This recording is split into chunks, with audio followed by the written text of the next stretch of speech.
concept, a very racist picture for Americans to understand.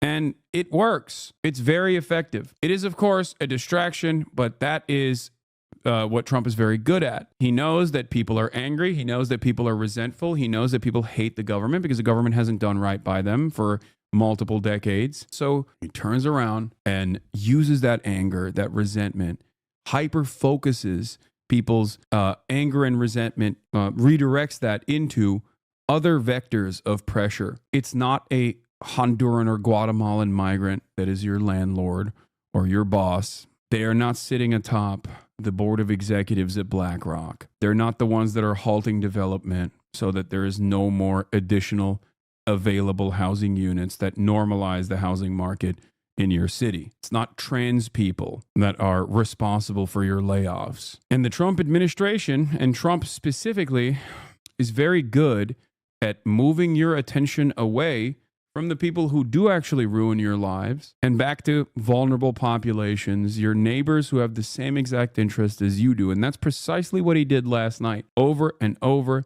and over again. And I think if the Democrats don't figure this out and actively communicate in the exact same way that I'm talking about these issues, I don't think Americans are going to recognize in their sea of resentment as conditions worsen instead of getting better under the Trump administration.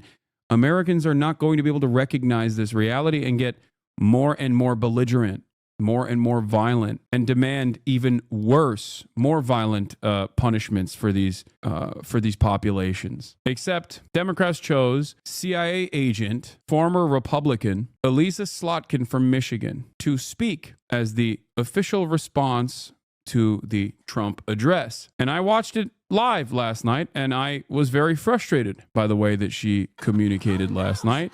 There's also Jasmine Crockett, who I'm getting increasingly more annoyed with, but I don't want to say too much about it. Let's take a look. I'm going to get it on the flow. You really about to do it? 40 acres in the mule. This is bigger than the music. You really about to do it? Yeah, they tried to rig the game, but you can't fake influence. They get on it like that. Hey, I'm tripping, I'm sliding, I'm riding through the back like fuck. Must have on a beat, bro, deep boat, any rap. He a freak though, man down, call like Amber Lambs, tell him breathe. Let them boys to the cross, they walk around like thieves. What's up with these?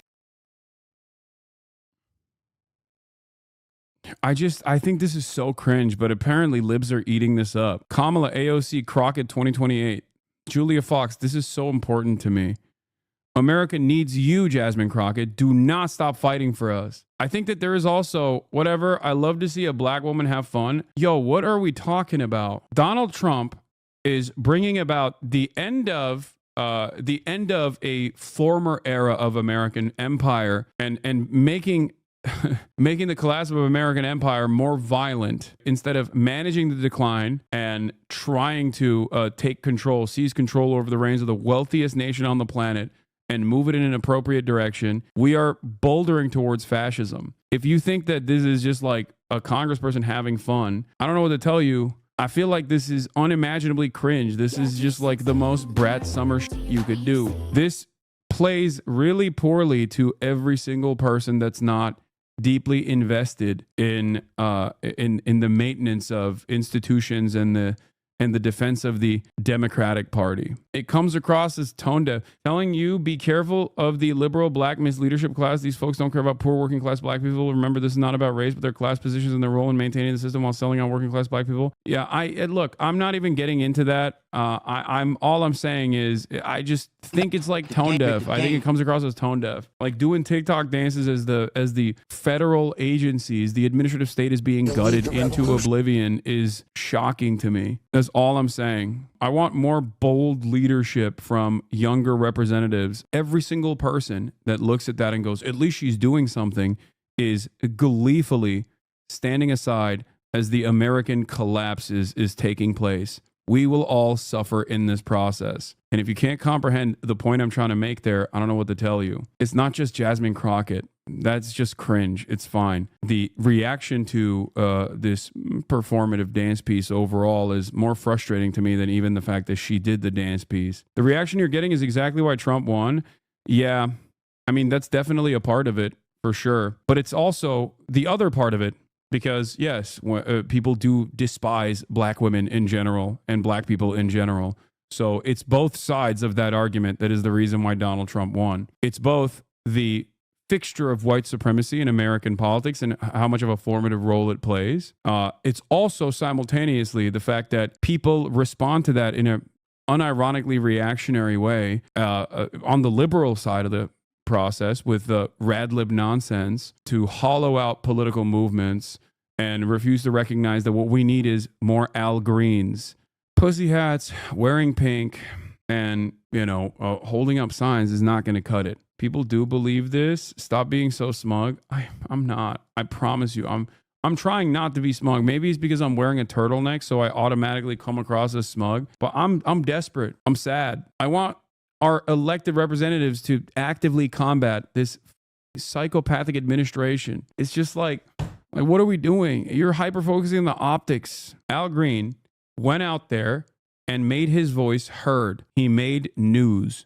He made news in a disruptive way. He brought incivility to the deliberative body, and it was a good thing. He broke decorum. And the reason why he did that was because he wanted to be heard. What did he do in that process? He got up there, waved his cane around, and said, "You do not have the mandate to cut Medicaid." That was the appropriate thing to do.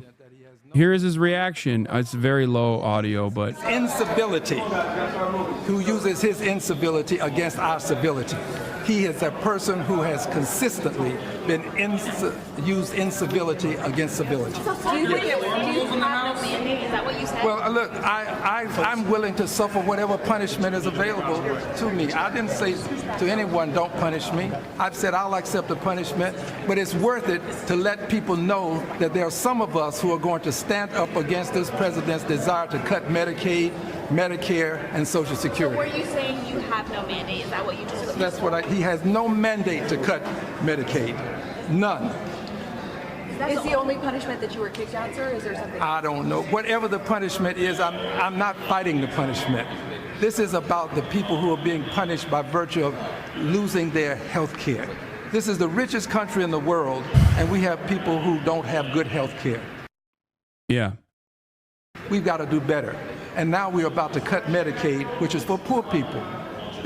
Health care has become wealth care for many people, and we can't afford to let that happen. Is that the only thing that you're protesting? No, I have other things I'm protesting. Cheering on dance TikToks in response to a fascist takeover reads as much more smug than elitist than anything you're saying. I don't know why Dems can't show a somber, serious attitude in the face of this awful admin that's just getting started. I want Dems to be angry, sad, and make a plan. Exactly. That's it. That's literally my argument. I think it's infinitely more smug and out of touch to just be like, oh yeah, we're dancing through this problem. Like, you can't check out. You can't. Is holding up a sign more effective? No, I don't think so either. I mean, even Rashida Tlaib was doing that as well, but I don't think holding up a sign is effective in that regard either. I think they have to be more disruptive. I think Democrats need to demonstrate messaging discipline on this stuff. This is a perfect demonstration of what it looks like when you actually start implementing these devastating austerity measures, okay? Gutting the administrative state, advocating to cut Medicaid. Like, these are horrifying legislative or sometimes executive actions that the admin is currently taking. Every single day of the week, they should just be showing everybody, here, I have behind me 500 workers that are laid off. Bring them forward. Go to the goddamn rubble of a plane crash and bring the FAA people that were laid off and be like, see, they laid these people off. This is the impact. That's what Trump does. That's what the Republicans do. There is no low that they will go to. They will stop themselves from reaching. They do that. They already do that. They straight up will just be like, look, this is a person who is the sister of someone who was violently raped and murdered by an undocumented migrant. This is why we have to deport all undocumented migrants. Like, what are we doing? People obviously respond to this kind of propaganda. The counter to that is to show the tens of thousands of undocumented migrants that are working tirelessly to pick your goddamn strawberries and shit, okay? To be like, these are normal ass people. They all deserve the proper documentation. They're all Americans. They're what make this country great. Vilifying them is inappropriate, wrong, cruel. That's what they should be doing. The Republicans are doing everything in their power to destroy the regulatory agencies that are basically hanging on by a thread. And absolutely no one is using this